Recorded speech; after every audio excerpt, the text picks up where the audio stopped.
வாய்ப்பு என்பது எப்போ வரும், எப்படி வரும், யார் மூலமாக வரும், எந்த நிமிடத்தில் வரும் தெரியாது. முயற்சி என்ற விதையை போட்டுவிட்டு வட்டமிடும் கழுகை போல் நீ காத்திரு.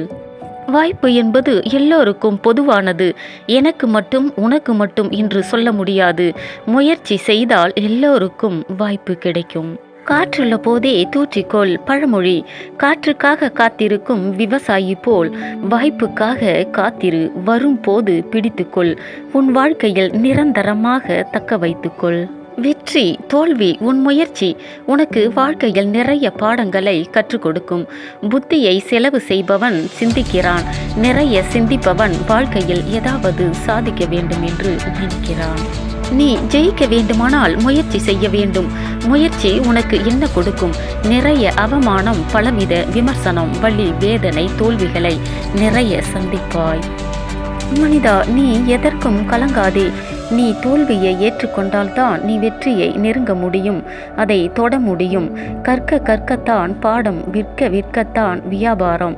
நீ பயிற்சி பெறத்தான் வாழ்க்கை என்ற போர்க்களத்தில் சிறந்த தலைவனாக ஜெயிக்க முடியும். யோசிப்பவன் வாழ்க்கையை அழகாக வாசிக்கிறான். தன் வாழ்க்கையை நேசிக்கிறான். அவன் வாழ்க்கையை அழகாக அமைத்துக் கொள்கிறான். மனிதா, பெருமூச்சு விட்டே பொழுதை கழிக்காமல் பெருவிதமாய் முயற்சி செய். நீ ஏதாவது செய்தால்தானே ஏதோ ஒன்று நடக்கும். வாய்ப்புகள் எப்பவுமே நம்மை தேடி வருவதில்லை. அது நம்மிடமே இருப்பதும் இல்லை.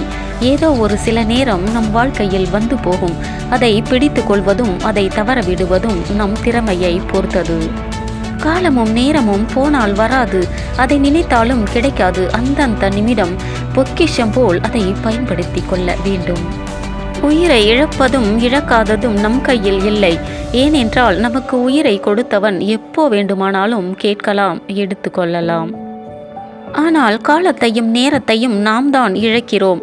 நேரத்தை நமக்காக யாருமே பயன்படுத்துவதில்லை.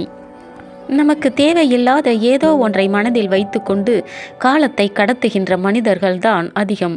காலத்தையும் நேரத்தையும் தேவையில்லாமல் இழக்கிறோம்.